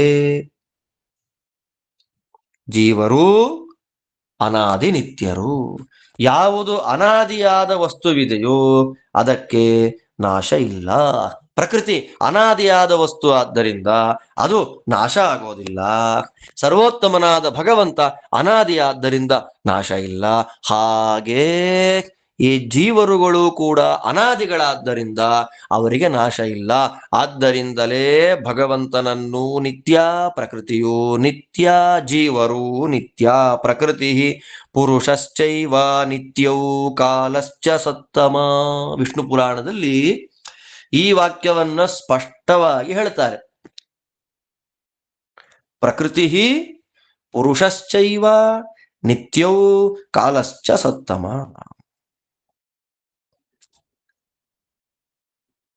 ಅದಕ್ಕೆ ಜ್ಞಾನಿಗಳು ದರ್ಶನ ಮಾಡಿ ಇದಕ್ಕೇನು ಪ್ರಮಾಣ ಅಲ್ವಾ? ಹೇಗೆ ಒಳ್ಳೇದು ಮಾಡಿ ಸುಖ ಇಲ್ಲ, ಕೆಟ್ಟದ್ದು ಮಾಡಿ ದುಃಖ, ಏನು ಒಳ್ಳೇದು ಮಾಡಿ ದುಃಖ ಇಲ್ಲ, ಕೆಟ್ಟದ್ದು ಮಾಡಿ ಸುಖ ಇಲ್ಲ ಅಂತ ಕೃಷ್ಣ ಹೇಳಿದ್ನೋ, ಅದಕ್ಕೇನು ಪ್ರಮಾಣ ಅಂದದಕ್ಕೆ ಜ್ಞಾನಿಗಳ ತತ್ವದರ್ಶಿಗಳ ಪರಂಪರೆ ಪ್ರಮಾಣ ಅಂದ. ಇದಕ್ಕೇನು ಪ್ರಮಾಣ ಅಂದ್ರೆ ಜ್ಞಾನಿಗಳ ಪ್ರಮಾಣ. ಇದಕ್ಕೆ ಅನಾದಿ ನಿತ್ಯವಾದ ಒಂದು, ಸರಿ ಇವಾಗ ಅರ್ಜುನ ಕೇಳ್ತಾನೆ, ಅಲ್ಲ ಅನಾದಿ ನಿತ್ಯವಾದ ಒಂದು ವಸ್ತು ಇದೆ ಅನ್ನಕ್ಕೇನಾದ್ರು ಪ್ರಮಾಣ ಬೇಕಲ್ಲ ಇಲ್ಲಿ. ಎಷ್ಟು ಚೆನ್ನಾಗಿದೆ ನೋಡಿ ಇಲ್ಲಿ. ಈಗ ಬ್ರಹ್ಮ ಅನಾದಿ ನಿತ್ಯ, ಇಲ್ಲಿ ಬ್ರಹ್ಮ ಅಂದ್ರೆ ಚತುರ್ಮುಖ ಬ್ರಹ್ಮದೇವರಲ್ಲ, ಇಲ್ಲಿ ಬ್ರಹ್ಮ ಅಂದ್ರೆ ನಾರಾಯಣ, ಪ್ರಕೃತಿ ಜಡ ಪ್ರಕೃತಿ, ಮತ್ತೆ ಚೇತನರು ನಾವು ಜೀವರುಗಳು, ಇವೆಲ್ಲ ಅನಾದಿ ನಿತ್ಯರು. ಇವರೆಲ್ಲ ಅನಾದಿ ನಿತ್ಯರು ಅನ್ನೋದಕ್ಕೆ ಏನಾದ್ರೂ ಪ್ರಮಾಣ ಬೇಕಲ್ಲ. ಏನು ಸುಮ್ಮನೆ ಹೇಳ್ಬಿಟ್ರಾಗೋಯ್ತಾ ಅಂದ್ರೆ ಕೃಷ್ಣ ಅಂತಾನೆ, ಇವೆರಡೂ ಅನಾದಿ ನಿತ್ಯಗಳು ಅಂದ್ರೆ ಜೀವರು, ಪ್ರಕೃತಿ, ನಾನು, ನಾವೆಲ್ಲ ಅನಾದಿ ನಿತ್ಯರು ಅಂತನ್ನೋದಕ್ಕೆ ಜ್ಞಾನಿಗಳ ಪರಂಪರೆಯ ಉಪದೇಶ ಸಂಪ್ರದಾಯ ಇದೆ. ತತ್ವದರ್ಶಿಗಳು ನೋಡಿದ್ದಾರೆ. ನಿರ್ಣಯಭೂತ ಪರಂಪರೋಪದೇಶ ಲಕ್ಷಣ ಸಂಪ್ರದಾಯಸ್ತು ಇತ್ಯರ್ಥ ತತ್ವದರ್ಶಿಭಿ ದೃಷ್ಟ ಇತ್ಯರ್ಥ. ರಾಘವೇಂದ್ರ ಸ್ವಾಮಿಗಳು ಬರೆದು ಬಿಡ್ತಾರೆ. ನಿರ್ಣಯ, ಇದಕ್ಕೆ ಈ ಸಿದ್ಧಾಂತವನ್ನ ಮಾಡಿದ ಗುರುಗಳು ಉಪದೇಶ ಪರಂಪರೆಯಲ್ಲಿ ಅನಾದಿ ಕಾಲದಿಂದ ಪಾಠ ಪ್ರವಚನ ಮಾಡ್ತಾ ಬರ್ತಾ ಇದ್ದಾರೆ. ಭಗವಂತ ಅನಾದಿ ನಿತ್ಯ, ಪ್ರಕೃತಿ ಅನಾದಿ ನಿತ್ಯ, ಜೀವರು ಅನಾದಿ ನಿತ್ಯರು, ಉಪದೇಶ ಪರಂಪರೆ ಇದೆ. ಅಪರೋಕ್ಷ ಜ್ಞಾನಿಗಳಿಗೆ ದರ್ಶನವಾಗಿದೆ. ನಮಗೆಲ್ಲ ಪರೋಕ್ಷ ಅಂದ್ರೆ ಶಾಸ್ತ್ರದ ಮೂಲಕ ನಮಗೆ ಉಪದೇಶ. ಯಾರಿಗೆ? ನಮಗೆಲ್ಲ ಶಾಸ್ತ್ರದ ಮೂಲಕ ಉಪದೇಶ ಆಗ್ತಾ ಇದೆ. ಜ್ಞಾನಿಗಳು, ತತ್ವದರ್ಶಿಗಳು, ತತ್ವ ಅಂದ್ರೆ ಅಪರೋಕ್ಷ ಜ್ಞಾನವನ್ನ ಪಡೆದ ಜ್ಞಾನಿಗಳು ಇದನ್ನ ಡೈರೆಕ್ಟ್ ಆಗಿ ನೋಡ್ತಾ ಇದ್ದಾರೆ. ಕಾಲ, ಪ್ರಕೃತಿ, ಜೀವ ಎಲ್ಲ ಅನಾದಿ ನಿತ್ಯರು ಅನ್ನುವ ದರ್ಶನ ಅವರಿಗೆ ಸಾಕ್ಷಾತ್ತಾಗಿ ಆಗ್ತಾ ಇದೆ. ಇದಕ್ಕಿಂತ ಪ್ರಮಾಣ ಏನ್ ಬೇಕು? ಕಾಲ ಅನಾದಿ ನಿತ್ಯ, ಪ್ರಕೃತಿ ಅನಾದಿ ನಿತ್ಯ, ಪುರುಷ ಅನಾದಿ ನಿತ್ಯ ಅಂತ ಸ್ಪಷ್ಟವಾಗಿ ತಿಳಿಸಿಕೊಡುವಂತ ವಿಷ್ಣು ಪುರಾಣದ ಪ್ರಮಾಣ ವಾಕ್ಯ ಇದೆ ನಮಗಲ್ಲಿ. ಆದ್ದರಿಂದ ಅರ್ಜುನ, ನಾವೆಲ್ಲ ಅನಾದಿ ನಿತ್ಯರು, ಜೀವ ಅನಾದಿ ನಿತ್ಯ, ಇದೊಂದು ದೊಡ್ಡ ಸಿದ್ಧಾಂತ. ಇದು ಹೇಗೆ ಅರ್ಜುನನಿಗೆ ಪರಲೋಕದಲ್ಲಿ ದುಃಖ ಬರುತ್ತೆ ಅನ್ನೋ ಭಯ ಪರಿಹಾರ ಮಾಡುವ ಅಭಯವಾಕ್ಯ ಇದು ಹೇಗೋ, ಇಲ್ಲ ನೀನು ಮಾಡ್ತಿರೋ ಸತ್ಕರ್ಮ, ಸತ್ಕರ್ಮದಿಂದ ದುಃಖ ಇಲ್ಲ, ದುಷ್ಕರ್ಮದಿಂದ ಸುಖ ಇಲ್ಲ. ಇದಕ್ಕೆ ಜ್ಞಾನಿಗಳ ಉಪದೇಶ ಪರಂಪರೆ, ಅಪರೋಕ್ಷ ಜ್ಞಾನಿಗಳ ದರ್ಶನ ನಿರ್ಣಯ ಕೊಟ್ಟಿದೆ ಅನ್ನೋದು ಹೇಗೆ ಈ ಶ್ಲೋಕಕ್ಕೆ ಅರ್ಥವೋ ಅದೇ ರೀತಿಯಲ್ಲೇ ಸ್ವಾಮಿ ಹೇಳ್ತಾನೆ, ಜೀವರು ಅನಾದಿ ನಿತ್ಯರಾಗಿದ್ದಾರೆ. ಜೀವ ಸಮುದಾಯ ಅನಂತವಾಗಿದೆ, ಅದು ಅನಾದಿ ನಿತ್ಯವಾಗಿದೆ. ಎಷ್ಟು ಚೆನ್ನಾಗಿದೆ ನೋಡಿ.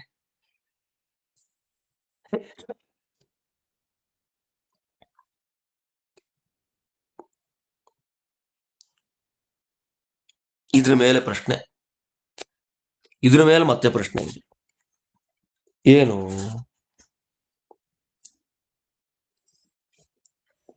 ಸರಿ ಸ್ವಾಮಿ, ಪ್ರಕೃತಿ ಅನಾದಿ ನಿತ್ಯ, ಅಂತ ನೀವು ಹೇಳಿದ್ರಿ. ಪ್ರಕೃತಿ ಅನಾದಿ ನಿತ್ಯ ಅಂತ ಹೇಳಿದ್ದಕ್ಕೆ ಪ್ರಮಾಣ ಏನು? ಜೀವರು ಅನಾದಿ ನಿತ್ಯರು ಅನ್ನೋದಕ್ಕೆ ಏನು ಪ್ರಮಾಣ? ಅದಕ್ಕೆ ಉದಾಹರಣೆ ಏನು ಅಂತ ನಾನು ಕೃಷ್ಣನ ಅರ್ಜುನ ಕೇಳಿದ್ದಕ್ಕೆ ಕೃಷ್ಣ ಏನು ಉತ್ತರ ಕೊಟ್ಟ? ಜೀವರು ಅನಾದಿ ನಿತ್ಯರು ಅನ್ನೋದಕ್ಕೆ ಉದಾಹರಣೆ ಪ್ರಕೃತಿ ಅನಾದಿ ನಿತ್ಯ. ಸರಿ, ಪ್ರಕೃತಿ ಅನಾದಿ ನಿತ್ಯ ಅಂತ ಅನ್ನೋದಕ್ಕೆ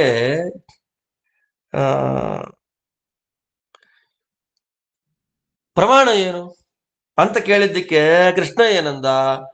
ಪ್ರಕೃತಿ ಪುರುಷಶ್ಚೈವ ಅಂತ ಇನ್ನು ವಿಷ್ಣು ಪುರಾಣದ ಪ್ರಮಾಣ ವಾಕ್ಯ ಕೊಟ್ಟ. ವಿಷ್ಣು ಪುರಾಣದ ಪ್ರಮಾಣ ಇರೋದ್ರಿಂದ ಹಾಗೆ ಸಂಪ್ರದಾಯ ಅಂದ್ರೇನು?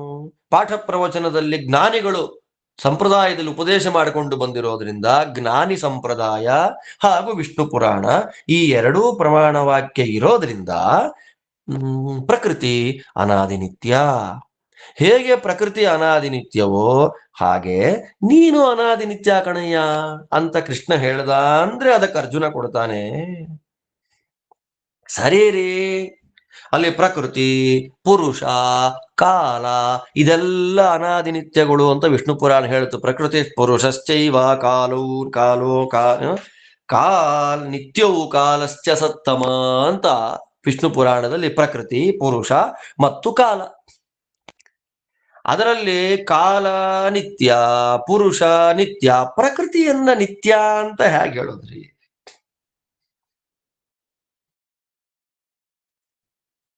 ಪ್ರಮಾಣ ವಾಕ್ಯವನ್ನ ಕೊಟ್ಟಿದ್ದೇವಲ್ಲಪ್ಪ ನಾವು ಅಂತಂದ್ರೆ ಅದು ಉಪಾಸನೆಗೋಸ್ಕರ ಬಂದಿರೋದು. ಪ್ರಕೃತಿ ನಿತ್ಯ ಅಲ್ಲ, ನಿತ್ಯ ಅಲ್ಲದೆ ಇರುವಂತ ಪ್ರಕೃತಿಯನ್ನ ನಿತ್ಯ ಅಂತ ಉಪಾಸನೆ ಮಾಡು ಅಂತ ಪುರಾಣ ಹೇಳ್ತಾ ಇರೋದು.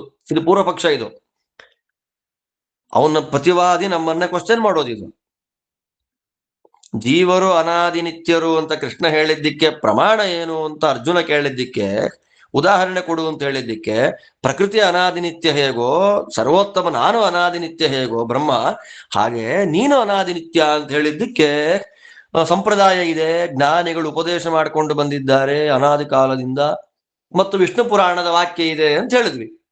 ಅದ್ರ ಮೇಲೆ ಪ್ರಶ್ನೆ ಮಾಡ್ತಾರೆ, ಸರಿ ವಿಷ್ಣು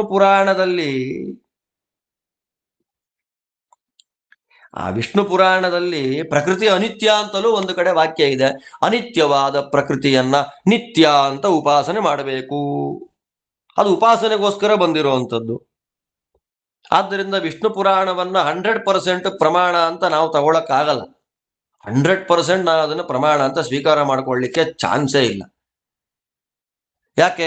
ಒಂದು ಕಡೆ ನಿತ್ಯ ಅಂತ ಹೇಳುತ್ತೆ, ಒಂದು ಕಡೆ ಅನಿತ್ಯ ಅಂತ ಹೇಳುತ್ತೆ. ನೀ ನಿತ್ಯ ತಗೋ, ನಾ ಅನಿತ್ಯ ತಗೊಂತೀನಿ. ಅದ್ ನಿರ್ಧಾರ ಮಾಡಕ್ಕಾಗಲ್ಲ, ನಿರ್ಣಯ ಮಾಡಕ್ಕಾಗಲ್ಲ, ಸಿದ್ಧಾಂತ ಮಾಡಕ್ಕಾಗಲ್ಲ.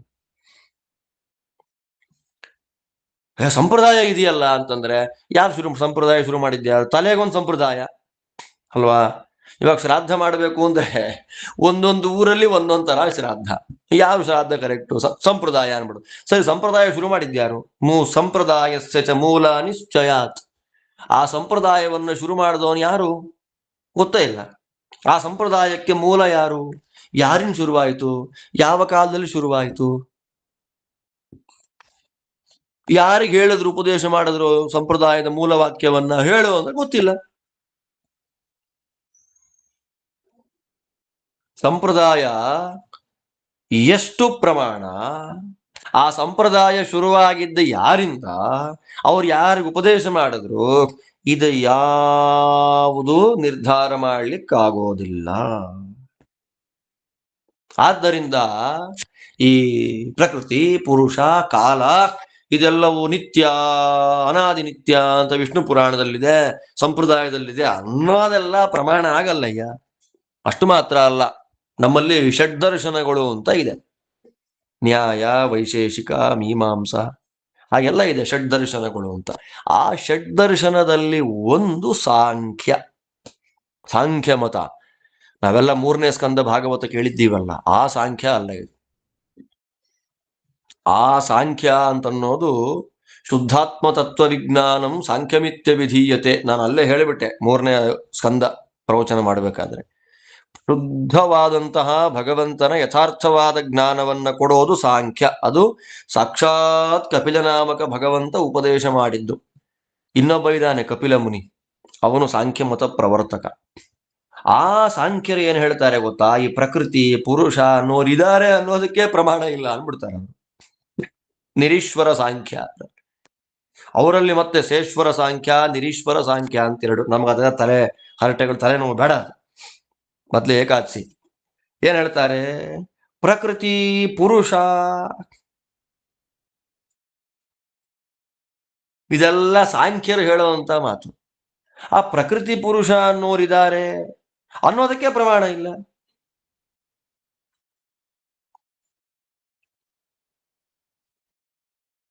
ಆದ್ದರಿಂದ ಜೀವನಿತ್ಯ, ಜೀವರು ನಿತ್ಯರಾಗಿದ್ದಾರೆ ಅನ್ನೋದನ್ನ ನೀವು ಸಮರ್ಥನೆ ಮಾಡ್ಲಿಕ್ಕಾಗಿ ಪ್ರಕೃತಿ ನಿತ್ಯ ಪುರುಷ ನಿತ್ಯ ಅಂದ್ರಲ್ಲ, ಪ್ರಕೃತಿ ಪುರುಷರಿಗೆ ನಿತ್ಯತ್ವ ಸಾಧನೆ ಮಾಡ್ಲಿಕ್ಕೆ ಆಗಲಿಲ್ಲ. ಅದನ್ನ ದೃಷ್ಟಾಂತ ಕೊಟ್ಟು ಇವನು ಜೀವನಿತ್ಯ ಅನ್ನೋದನ್ನ ಹೆಂಗ್ ಸಮರ್ಥನೆ ಮಾಡ್ತಿ? ಸಾಧ್ಯವೇ ಇಲ್ಲ. ಅದಕ್ಕೆ ಏನ್ ಮಾಡ್ಬೇಕು ನೀವೀಗ? ಪ್ರಕೃತಿ ಅಂತ ಒಂದಿದೆ,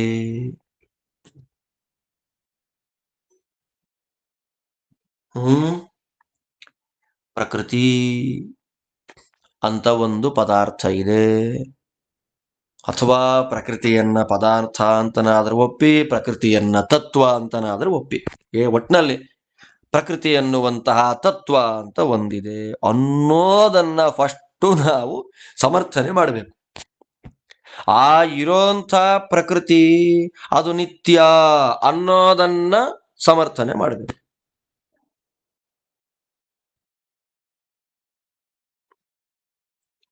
ಎಷ್ಟು ನಿತ್ಯ ಪದಾರ್ಥಗಳಿದೆ?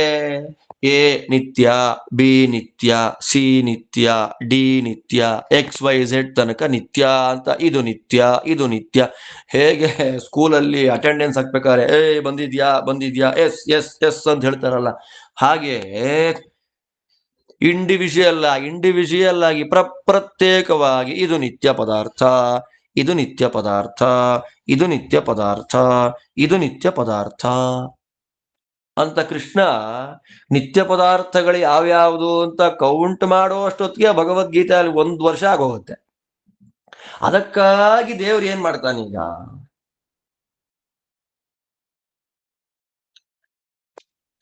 ಅದು ಕಷ್ಟದ ಕೆಲಸ. ಅದು ನಿತ್ಯವಾದ ಪದಾರ್ಥಗಳು ಬೇಕಾದಷ್ಟಿರುವಾಗ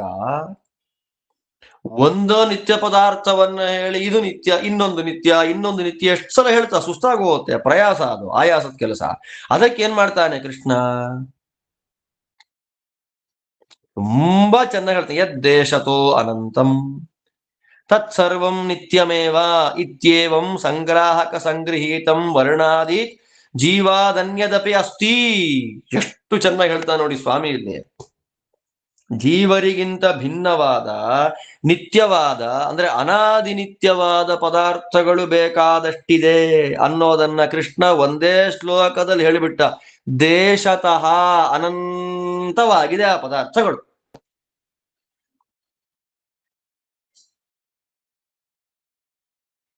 ಎಲ್ಲ ಕಡೆ ವ್ಯಾಪಿಸಿಕೊಂಡು ಬಿಟ್ಟಿದೆ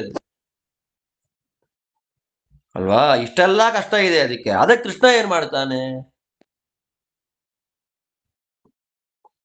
ಅನಾದಿ ನಿತ್ಯವಾದ ಪದಾರ್ಥಗಳನ್ನ ಎಲ್ಲವನ್ನ ಅದರ ಲಕ್ಷಣಗಳನ್ನ ಒಟ್ಟಿಗೆ ಹೇಳಿ ಅರ್ಥ ಮಾಡಿಸ್ಬಿಡ್ತಾನೆ ಅಲ್ವಾ.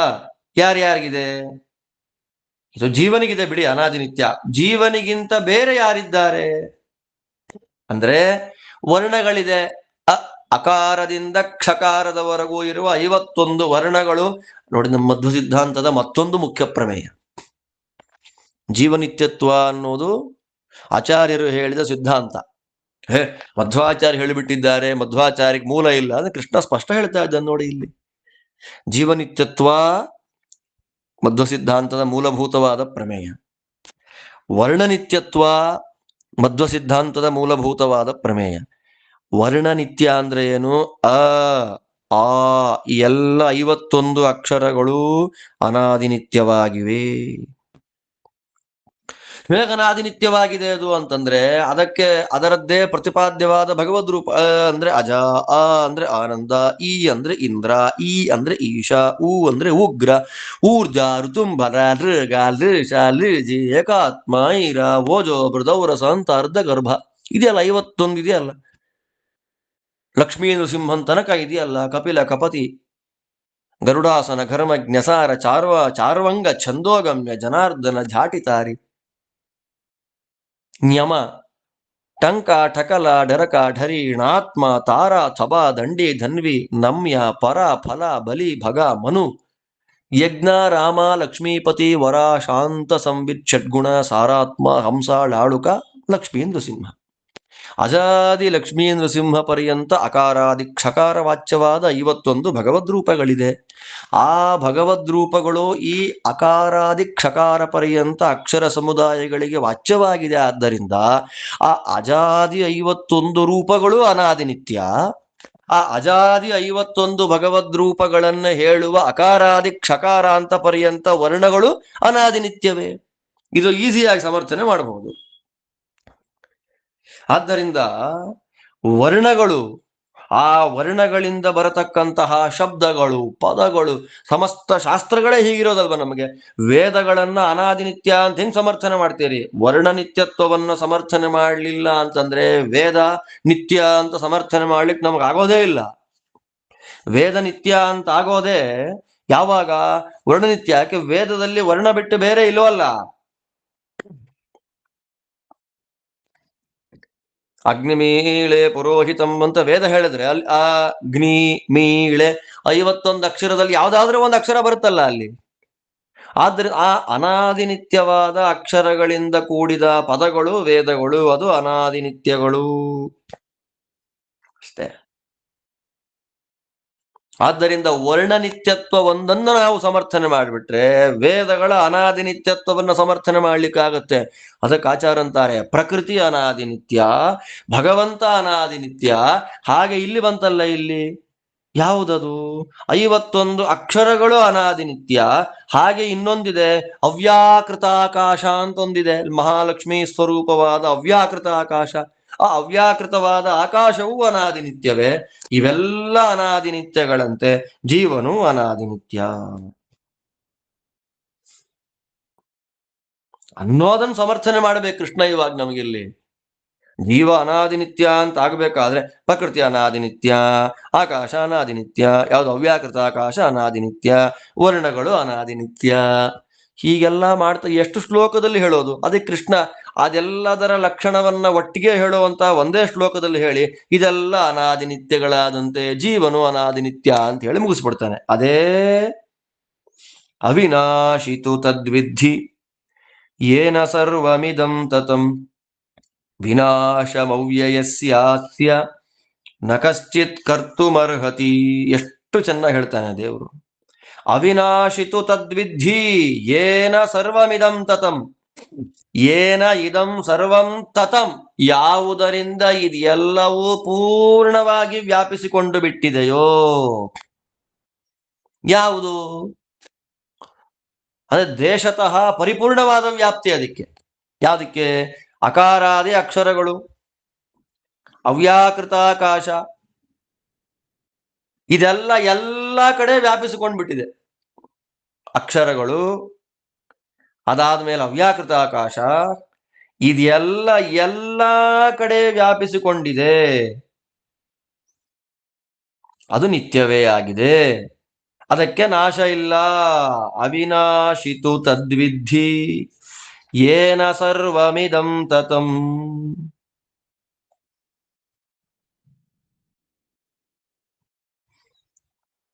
ಎಷ್ಟು ಚೆನ್ನಾಗಿ ಅವ್ಯಾಕೃತ ಆಕಾಶ, ಅಕಾರಾದಿ ವರ್ಣಗಳು, ಇದೆಲ್ಲವೂ ಎಲ್ಲಾ ಕಡೆ ವ್ಯಾಪಿಸಿಕೊಂಡು ಬಿಟ್ಟಿದೆ ನೋಡಿ. ಅಕಾರ ಅವ್ಯಾಕೃತ ಆಕಾಶ ಎಲ್ಲಾ ಕಡೆ ವ್ಯಾಪಿಸಿಕೊಂಡು ಬಿಟ್ಟಿದೆ, ಓಕೆ, ಒಪ್ಪೋದು. ಅಕಾರಾದಿ ವರ್ಣಗಳು ಎಲ್ಲಾ ಕಡೆ ವ್ಯಾಪಿಸ್ಕೊಂಡು ಬಿಟ್ಟಿದೆ ಅಂತ ಹೆಂಗ್ ಹೇಳೋದು ನಾವು? ಕಷ್ಟ ಆಗತ್ತಲ್ಲ. ಅಂದ್ರೆ ಅದಕ್ಕೇನಾದ್ರೂ ವ್ಯಾಪ್ತಿ ಇಲ್ಲ, ಅಕಾರಾದಿ ಶಬ್ದಗಳು ಎಲ್ಲಾ ಕಡೆ ವ್ಯಾಪಿಸ್ಕೊಂಡಿಲ್ಲ ಅಂತ ಏನ್ ಡೌಟ್ ಪಟ್ರೆ ನಾನಿಲ್ಲಿ ಮಾತಾಡೋದು ನಿಮ್ ಕಿವಿ ಕೇಳಲೇಬಾರ್ದು. ನೀವ್ ಎಲ್ಲೆಲ್ಲಿದ್ದೀರಾ? ನಾನು ಕೂತಿರೋದೆಲ್ಲಿ? ನಾನು ಕೂತಿರೋದು ನಮ್ಮನೆಯಲ್ಲಿ, ನೀವು ಕೂತಿರೋದು ನಿಮ್ಮನೆಗಳಲ್ಲಿ. ಎಷ್ಟೆಷ್ಟು ದೂರ ಇದೆ ನಮ್ಮನೆಯಿಂದ ಒಬ್ಬರ ಮನೆಗೆ, ಒಬ್ಬರ ಮನೆಯಿಂದ 100 ಕಿಲೋಮೀಟರ್ ಅಂತರದಲ್ಲಿ ನಾವೆಲ್ಲ ಕೂತ್ಕೊಂಡಿದ್ದೀವಿ. ಈಗ ಹೆಂಗ್ ಕೇಳ್ತಾ ಇದೆ? ನಾನು ರೂಮಲ್ಲಿ ಮಾತಾಡ್ತಿರ್ತಕ್ಕ ಅ ಅನ್ನುವ ಅಕ್ಷರ ಆನ್ಲೈನ್ ತರಂಗಗಳ ಮೂಲಕ, ವೇವ್ಸ್ ಮೂಲಕ ನಿಮ್ ಕಿವಿಗೆ ಬೀಳ್ತಾ ಇದೆ. ಅದು ನಿತ್ಯ ಆಗಿದ್ರೆ ಮಾತ್ರ ಸಾಧ್ಯ. ಅದಕ್ಕೆ ವ್ಯಾಪ್ತಿ ಇಲ್ಲ. ಈ ನಾನು ಹೇಳುವ ಈ ಅಕಾರಕ್ಕೆ ನಿಮ್ಮ ದೇಶದ, ನಿಮ್ಮ ಊರಿನಲ್ಲಿ ವ್ಯಾಪ್ತಿ ಇಲ್ಲ ಅಂದ್ರೆ ಅಲ್ಲಿ ತನಕ ಅದು ವೇವ್ಸ್ ಆಗಿ ಬರೋದೇ ಇಲ್ಲ. ವೇವ್ ಆಗಿ ಬರ್ತಾ ಇದೆ, ವೀಚಿ ತರಂಗ ನ್ಯಾಯ ಅಂತಾರೆ ಅದನ್ನ. ಆ ವೇವ್ ಆಗಿ ಬರ್ತಾ ಇದೆ, ಶಬ್ದ ಕಿವಿಗೆ ಬೀಳ್ತಾ ಇದೆ ಅಂದ್ರೆ ಆ ದೇಶದಲ್ಲೂ ಅಕ್ಷರಗಳ ವ್ಯಾಪ್ತಿ ಇದೆ ಅಲ್ವಾ? ನಿಮ್ಮೂರಲ್ಲಿ ಅಕ್ಷರ ವ್ಯಾಪ್ತಿ ಇದೆ, ನಮ್ಮೂರಲ್ಲಿ ಅಕ್ಷರ ವ್ಯಾಪ್ತಿ ಇದೆ. ಎಷ್ಟು ಊರಲ್ಲಿ ಅಕ್ಷರಗಳ ವ್ಯಾಪ್ತಿ ಇದೆ ಅಂತ ಹೇಳೋದು? ಲಿಸ್ಟ್ ದೊಡ್ಡದಾಗತ್ತೆ. ಅದಕ್ಕೆ ಸರ್ವತ್ರ ವ್ಯಾಪ್ತವಾದದ್ದು ಅಕ್ಷರ ಸಮುದಾಯ. ಆದ್ದರಿಂದ ಇಂತಹ ಅಕ್ಷರಗಳನ್ನ ಯಾರಿಗೂ ನಾಶ ಮಾಡಲಿಕ್ಕೆ ಸಾಧ್ಯ ಇಲ್ಲ. ವಿನಾಶಂ ಅವ್ಯಯಸ್ಯ. ಇದು ಅವ್ಯಯ. ಅವ್ಯಯ ಅಂದ್ರೇನು? ಸರಿ, ಈ ಊರ್ನಲ್ಲಿ ನಮಗೆ ಆ ಈ ಮಾಟ ಸಾಕು, ಬೇರೆ ಊರಲ್ಲಿ ಕಾಕಿ ತೂಪಿ ಸಾಕು ಅನ್ನೋ ಹಾಗಿಲ್ಲ. ಅದಕ್ಕೆ ವೃದ್ಧಿನೂ ಇಲ್ಲ, ಹ್ರಾಸವೂ ಇಲ್ಲ. ಒಂದು ಊರಿನಲ್ಲಿ ಅಕ್ಷರಗಳು 58 ಆಗೋಯ್ತು, ಇನ್ನೊಂದು ಊರಲ್ಲಿ ಅಕ್ಷರಗಳು 32 ಆಗೋಯ್ತು. ಇಲ್ಲ ಇಲ್ಲ, ಪ್ರತಿಯೊಂದು ಕಡೆಗಳಲ್ಲಿಯೂ ಅಕ್ಷರಗಳು 51. ಅಕಾರಾದಿ ಅಕ್ಷರಗಳ ಗುಂಪು ಪ್ರತಿ ಎಲ್ಲ ಜಾಗದಲ್ಲಿ, ಸಕಲ ದೇಶಗಳಲ್ಲಿ 51 ಅಂದ್ರೆ 51. ಕಡಿಮೆ ಆಗಲ್ಲ, ಜಾಸ್ತಿ ಆಗಲ್ಲ. ಅವ್ಯಯ ಶಬ್ದದ ಅರ್ಥ ಅದು. ವಿನಾಶಂ ಅವ್ಯಯಸ್ಯ ಅಸ್ಯ. ಸರ್ವತ್ರ ವ್ಯಾಪ್ತವಾದ ಅವ್ಯಾಕೃತ ಆಕಾಶಕ್ಕೂ ಸರ್ವತ್ರ ವ್ಯಾಪ್ತವಾದ ಅಕಾರಾದಿ ವರ್ಣಗಳಿಗೂ ವೃದ್ಧಿಯೂ ಇಲ್ಲ, ಹ್ರಾಸವೂ ಇಲ್ಲ. ಆದ್ದರಿಂದ ಇದನ್ನ ಯಾರೋ ಶಾಪ ಕೊಟ್ರು, ಶಾಪದಿಂದ ಹೊಟ್ಟೋಯ್ತು ಅನ್ನೋ ಹಾಗಿಲ್ಲ. ಮಹಾಪ್ರಯತ್ನ ಮಾಡಿದ್ರು, ಮಹಾಪ್ರಯತ್ನದಿಂದ ಇದನ್ನ ಹಾಳು ಮಾಡಕ್ಕಾಗ, ಧ್ವಂಸ ಮಾಡಕ್ಕೆ, ನಾಶ ಮಾಡಕ್ಕೆ ಸಾಧ್ಯವೇ ಇಲ್ಲ.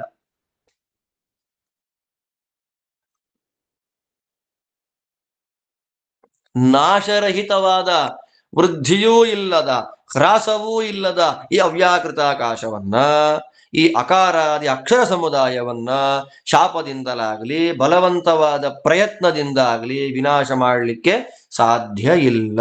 ಇದು ಹ್ರಾಸಹೀನ, ನಾಶರಹಿತ. ಯಾವುದಕ್ಕೆ ಹ್ರಾಸವೇ ಇಲ್ವೋ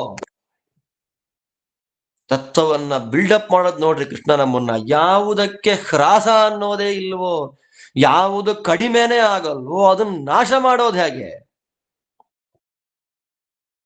ಯಾರಿಗದನ್ನ ಕಡಿಮೆ ಮಾಡಕ್ಕೆ ಸಾಧ್ಯ ಇಲ್ವೋ ಅಕ್ಷರಗಳನ್ನ, ಹಾಗೆ ಅವ್ಯಾಕೃತಾಕಾಶವನ್ನ ಯಾರಿಗೆ ಕಡಿಮೆನೆ ಮಾಡ್ಲಿಕ್ಕೆ ಸಾಧ್ಯ ಇಲ್ಲವೋ ಅಂಥವ್ರನ್ನ ನಾಶ ಮಾಡ್ಲಿಕ್ಕಾಗತ್ತಾ? ಯಾಕೆ ನಾಶ ಮಾಡಕ್ಕಾಗಲ್ಲ ಅಂದ್ರೆ ಅದು ಅನಾದಿನಿತ್ಯವಾದ್ದರಿಂದ. ಅನಾದಿನಿತ್ಯವಾದ್ದರಿಂದ ಅದನ್ನ ನಾಶ ಮಾಡ್ಲಿಕ್ಕಾಗೋದಿಲ್ಲ. ಆದ್ದರಿಂದ ಪ್ರಕೃತಿ ಅನ್ನೋದು ಒಂದಿದೆ, ಅದು ಹೇಗೆ ಸಮರ್ಥನೆ ಮಾಡೋದು ಅಂದ್ರೆ ಹೀಗೆ. ಅಕ್ಷರ ಸಮುದಾಯಗಳಿಲ್ವಾ? ಅಕ್ಷರ ಸಮುದಾಯ ಎಲ್ಲಿದೆ? ಪ್ರಕೃತಿಯಲ್ಲೇ ಇದೆ. ಅವ್ಯಾಕೃತಾಕಾಶ ಪ್ರಕೃತಿಯನ್ನ ಮೀರಿದೆ ಅಷ್ಟೇ.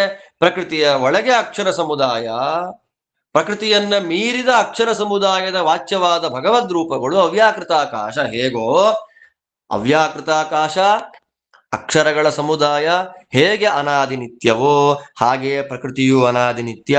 ಹೇಗೆ ಪ್ರಕೃತಿ ಅನಾದಿನಿತ್ಯವಾಗಿದೆಯೋ ಹಾಗೆ ಅರ್ಜುನ, ನೀನು, ಈ ರಾಜರುಗಳು ಎಲ್ಲ ಅನಾದಿನಿತ್ಯ.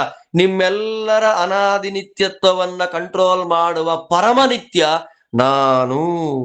ದ್ರವ್ಯಂ ಕರ್ಮ ಚ ಕಾಲಶ್ಚ ಸ್ವಭಾವಃ ಜೀವ ಏವ ಚ ಯದನುಗ್ರಹತಃ ಸಂತಿ ನ ಸಂತಿ ಯದುಪೇಕ್ಷಯ ಅಂತ ಶಾಸ್ತ್ರ ಇದನ್ನ ಸ್ಪಷ್ಟವಾಗಿ ಹೇಳುತ್ತೆ.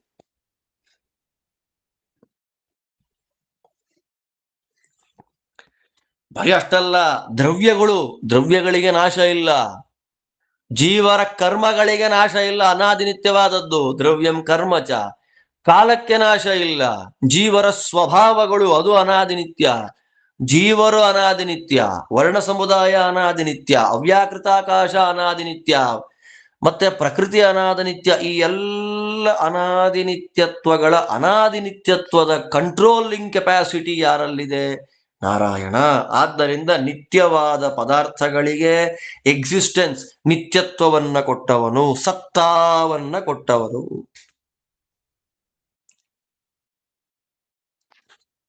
ಬಹುಚಿತ್ರ ಜಗತ್ ಬಹುಧಾಕರಣಾತ್ ಪರಶಕ್ತಿ ಅನಂತ ಗುಣ ಪರಮಃ ಅನ್ನುವ ಆಚಾರ್ಯರ ಒಂದು ಮಾತನ್ನ ನಾವು ನೈವೇದ್ಯ ಮಾಡ್ಬೇಕಾದ್ರೆ ಹೇಳೋ ಮಾತಿಗೆ ಅರ್ಥ ಮಾಡ್ಕೊಳ್ಬೇಕಾದ್ರೆ ಗೀತೆಗೆ ಬರ್ಬೇಕು ನೋಡಿ. ನಾವು ಎಲ್ಲ ನಿತ್ಯ, ಎಲ್ಲ ಅನಾದಿ ನಿತ್ಯ, ಎಲ್ಲ ಅನಾದಿ ನಿತ್ಯ ಆಗ್ಬಿಟ್ರೆ ದೇವರ ಅನಾದಿ ನಿತ್ಯತ್ವಕ್ಕೆ ಏನು ಬಂತು? ಹಣೆ ಬರ. ಅಂದ್ರೆ ಆ ಎಲ್ಲ ಅನಾದಿ ನಿತ್ಯತ್ವ ಯಾರ ಅಧೀನದಲ್ಲಿದೆ, ಯದ್ ಅನುಗ್ರಹ ತಸ್ಸಂತಿ, ಯಾವ ಸರ್ವೋತ್ತಮನಾದ ನಾರಾಯಣನ ಅನುಗ್ರಹದ ಭಿಕ್ಷೆಯಲ್ಲಿ ಇವೆಲ್ಲ ಅನಾದಿ ನಿತ್ಯವಾಗಿದೆಯೋ ಅಂಥ ಸರ್ವೋತ್ತಮನಿಗೆ ನಮಸ್ಕಾರ. ಇವರೆಲ್ಲ ಅನಾದಿ ನಿತ್ಯರಾಗಿರುವಾಗ ಜೀವ ಅನಾದಿ ನಿತ್ಯನ? ಪ್ರಶ್ನೆ ಮಾಡಕ್ಕಾಗತ್ತಾ? ಜೀವ ಅನಾದಿ ನಿತ್ಯನೇ.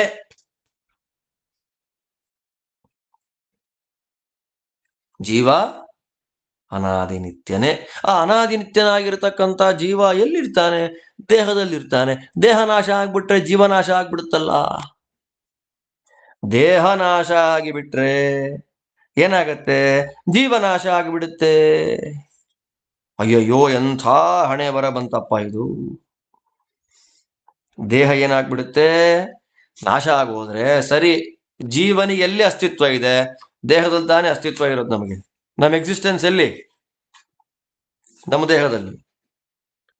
ನಿತ್ಯತ್ವ ಗೊತ್ತಾಯ್ತು. ನಾವು ನಿತ್ಯರು, ಪ್ರಕೃತಿ ನಿತ್ಯ, ನಾದ ನಿತ್ಯ, ಕಾಲ ನಿತ್ಯ, ಅವ್ಯಾಕೃತಾಕಾಶ ನಿತ್ಯ, ವರ್ಣಗಳು ನಿತ್ಯ, ಜೀವ ನಿತ್ಯ ಎಲ್ಲ ಗೊತ್ತಾಯ್ತು ನಮ್ಗೆ ಇವಾಗ. ಸರಿ, ನಮಗೆ ದೇಹನೇ ಇರೋ ತನಕ ನಾವು ನಿತ್ಯರು. ದೇಹ ಬಿದ್ದ ಮೇಲೆ ದೇಹ ಏನಾಗ್ಬಿಡುತ್ತೆ? ಜೀವ ಏನಾಗುತ್ತೆ? ಅಂದ್ರೆ ಅದಕ್ಕೆ ಹೇಳ್ತಾರೆ, ದೇಹ ಬಿದ್ರೂ ಕೂಡ ಜೀವನ್ ನಾಶ ಇಲ್ಲ. ಯಾಕೆ ಜೀವನಿಗೆ ನಾಶ ಇಲ್ಲ ಅಂತಂದ್ರೆ ದೇವರಿಗೆ ನಾಶ ಇಲ್ಲ, ಆದ್ದರಿಂದ ಜೀವರಿಗೆ ನಾಶ ಇಲ್ಲ. ಇದೇನ್ರಿ? ದೇವರಿಗೆ ನಾಶ ಇಲ್ಲ ಆದ್ದರಿಂದ ಜೀವರಿಗೆ ನಾಶ ಇಲ್ಲ ಅಂತ ಹೆಂಗ್ ಹೇಳ್ತೀರಿ? ಆದ್ದರಿಂದ ದೇವರ ಪ್ರತಿಬಿಂಬರು ಜೀವರು. ಅದ್ಭುತ ಸಿದ್ಧಾಂತ ಅಲ್ವಾ? ನಮ್ಗಿಲ್ಲಿ ಕೃಷ್ಣ ಬಿಲ್ಡಪ್ ಮಾಡ್ತಾ ಬಂದ. ಈಗ ಕೆಟ್ಟ ಕೆಲಸಗಳನ್ನ ಮಾಡಿ ಸುಖ ಎಕ್ಸ್ಪೆಕ್ಟ್ ಮಾಡಬೇಡ, ಒಳ್ಳೆ ಕೆಲಸ ಮಾಡಿ ದುಃಖ ಎಕ್ಸ್ಪೆಕ್ಟ್ ಮಾಡಬೇಡ. ಯಾಕೆ ಅಂದ್ರೆ ಶಾಸ್ತ್ರದ ಜ್ಞಾನ ಇರೋದ್ರಿಂದ. ಶಾಸ್ತ್ರದ ಜ್ಞಾನ ಏನು ಅಂದ್ರೆ ನಾನು ನಿತ್ಯ, ಪ್ರಕೃತಿ ನಿತ್ಯ, ಕಾಲ ನಿತ್ಯ, ಅವ್ಯಾಕೃತಾಕಾಶ ನಿತ್ಯ, ವರ್ಣಗಳು ನಿತ್ಯ, ಆ ವರ್ಣಗಳಿಂದ ಬಂದಿರತಕ್ಕಂತಹ ವೇದಶಾಸ್ತ್ರಗಳು ನಿತ್ಯ, ನೀನು ನಿತ್ಯ ಅನ್ನುವ ಯಥಾರ್ಥವಾದ ಜ್ಞಾನ ಇದೆ. ಇದೆಲ್ಲ ನಿತ್ಯ ಆದ್ಮೇಲೆ ದೇಹ ನಾಶ ಆದಾಗ ಜೀವ ಏನಾಗ್ತಾನೆ ಅಂದ್ರೆ ಜೀವನಿಗೆ ಏನೂ ಆಗಲ್ಲ ಅಂತಾನೆ ಕೃಷ್ಣ. ಯಾಕೆ ಅಂದ್ರೆ ನನ್ನ ಪ್ರತಿಬಿಂಬ ಜೀವ, ನಾನು ಬಿಂಬ, ಜೀವರು ಪ್ರತಿಬಿಂಬರು. ಇದು ತತ್ವ ಬಂತು ಇವಾಗ. ಈಗ ಜೀವ ನಿತ್ಯತ್ವ ಗೊತ್ತಾಯ್ತು, ವರ್ಣ ನಿತ್ಯತ್ವ ಗೊತ್ತಾಯ್ತು, ಪ್ರಕೃತಿ ನಿತ್ಯತ್ವ ಗೊತ್ತಾಯ್ತು. ಆ ಪ್ರಕೃತಿ ನಿತ್ಯತ್ವದಲ್ಲಿ ಒಳಗಿರತಕ್ಕ ಭೇದಗಳೆಲ್ಲ ಅವಾಂತರ ಸ್ಪಷ್ಟ ಗೊತ್ತಾಗ ಹೋಗುತ್ತೆ. ಅದೆಲ್ಲ ಮೂರು ಮೂರು ಮೂರು ಅಂತ ಗೊತ್ತಾದಾಗ ಸಾತ್ವಿಕ, ರಾಜಸ, ತಾಮಸ ಅದನ್ನು ನಿರ್ಣಯ ಮಾಡುವಾಗ ಜೀವತ್ರೈವಿಧ್ಯ ಸ್ಪಷ್ಟ ಗೊತ್ತಾಗ್ಬಿಟ್ಟು ತಾರತಮ್ಯ ಗೊತ್ತಾಗತ್ತೆ. ಭೇದ, ತಾರತಮ್ಯ ಅದನ್ನು ಪ್ರತ್ಯೇಕವಾಗಿ ಹೇಳಬೇಕಾದಿಲ್ಲ.